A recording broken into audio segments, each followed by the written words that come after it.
नमस्कार, मी सुदर्शन विलास पाटील, राहणार मोवाडी। आम्ही जवळपास 25 वर्षापासून आता या व्यवसायामध्ये आहे। द्राक्षाच्या आजोबा, वडील आणि आता आम्ही तिसरी पिढी या द्राक्ष व्यवसायामध्ये आहे।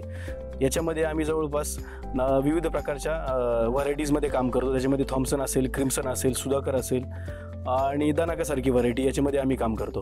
तर आपण इथे थॉम्सनच्या याराच्या डेमो प्लॉटमध्ये आता उभं आहोत। तर ह्या प्लॉटमध्ये मला अगोदर विविध प्रकारच्या समस्या येत होत्या, जसे की शेंडा असेल, बन स्ट्रक्चर तेवढं पाहिजे तसं डेव्हलप होत नव्हतं आणि नेक्रोसिसच्या पण बऱ्यापैकी प्रॉब्लेम्स होतं। शूट्सचं पण आणि पानांची संख्या जी पाहिजे होती ती भेटत नव्हती, लीफ लॅमिना कमी येत होता। तर ह्या प्लॉटची छाटणीची तारीख ही 17 सप्टेंबर 2023 आहे। तर छाटणी केल्यानंतर पोग्यात असताना जवळपास 30 ते 35 mm पाऊस इथे झाला होता। स्वतः पीटर बोथा पण त्या वेळेस या प्लॉटमध्ये आलेले होते। तर आपण साधारणतः या प्लॉटमध्ये 1 एकरचा डेमो कंडक्ट केला होता। त्याच्यामध्ये आपण 1 एकर कंट्रोल लाईन सोडली होती आणि 1 एकर आपण हे केलं होतं, ट्रीटेड होती। त्याच्यामध्ये आपण दोघं पण याचं रिडिंग्स घेतल्या, डेटा घेतला की काय चेंजेस येतात दोघांमध्ये, आपल्या अगोदरचे जे प्रॉब्लेम्स येत होते इथे आणि प्रोडक्ट वापरल्यानंतरचे जे चेंजेस झाले ते आपण बघितलं। तर त्याच्यामध्ये सर्वात अगोदर प्रोग्राममध्ये आपण कॉम्प्लेक्स यारामिला कॉम्प्लेक्स वापरलं होतं। तर त्याच्यानंतर 17-0-17 यारा रेगा ही एक ग्रेड वापरली होती त्यांनी। एक साधारणतः 20 ते 35 दिवसांपर्यंत त्यांनी रेकमेंड केली होती आपल्याला। तर साधारणतः आपण 6 दिवसांपासून ते 50 दिवसांपर्यंत इथे यारा रेगा 17-0-17 ही ग्रेड वापरली होती। त्याच्यामध्ये जवळपास 8 घटक आहे। त्याच्यामध्ये NPK सोडून मॅग्नेशियम असेल, बोरॉन असेल, झिंक असेल, या सगळे घटक याच्यामध्ये समाविष्ट केलेले आहे। साधारणतः आपण या प्लॉटमध्ये छाटणी केल्यानंतर एक 8व्या ते 9व्या दिवशी जवळपास 30 ते 35 mm पाऊस झालेला होता। त्याच्यामध्ये आपण फेल काढल्यानंतर म्हणजे एक साधारणतः 18 ते 20 दिवसांमध्ये आपण 17-0-17 ही ग्रेड वापरली होती।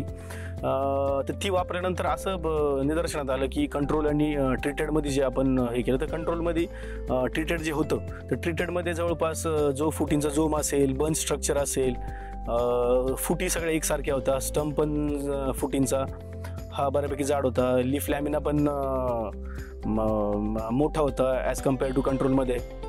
त्याच्यानंतर साधारणतः एक 40 ते 60 दिवसांपर्यंत रेगाची एक 12-0-23 ग्रेड आहे, ज्याच्यामध्ये NPK सोडून परत 7 घटक आहे। त्याच्यामध्ये आम्ही ही ग्रेड जेव्हा बागेला वापरली तर साधारणतः या प्रोग्राममध्ये आम्ही कंट्रोल आणि ट्रीटेडमध्ये आणि माझी रेग्युलर जी प्रॅक्टिस होती याच्यात असं जाणवलं की साधारणतः याच्यामध्ये एक 15 ते 20% वॉटर सोल्युबलमध्ये बचत मला इथे जाणवली आणि त्याच्या कंपॅरेटिव्हली जो हा प्रोग्राम आहे याच्यामध्ये ॲडिशनल काही दुसरं मला काही सोडवणं, न्यूट्रिएंट्सची काही गरज भासली नाही बागेमध्ये किंवा प्लॉटला तुलनेत कंट्रोलच्या तुलनेमध्ये।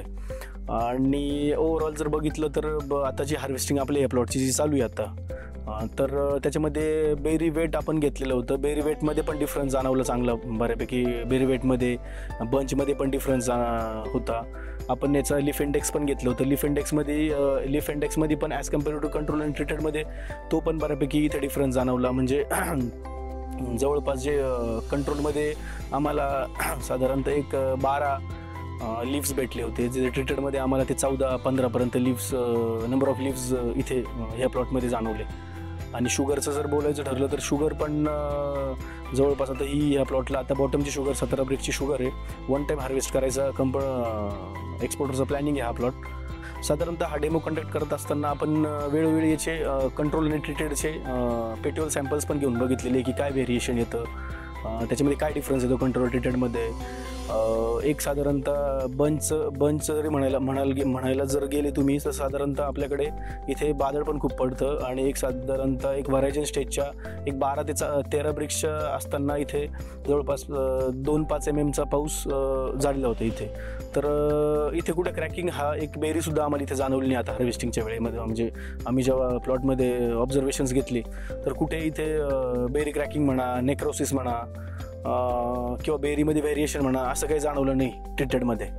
तर आपण डेमो कंडक्ट केल्यानंतर इथे फार्मर्ससाठी पण आपण डेमो शो केला की त्यांना पण काय जाणवतं याच्यामध्ये फरक डिफरन्समध्ये। जो हा क्रॉप जो प्लॅन आहे याराचा याच्याबद्दल रिझल्ट्स मला बऱ्यापैकी समाधानकारक वाटले।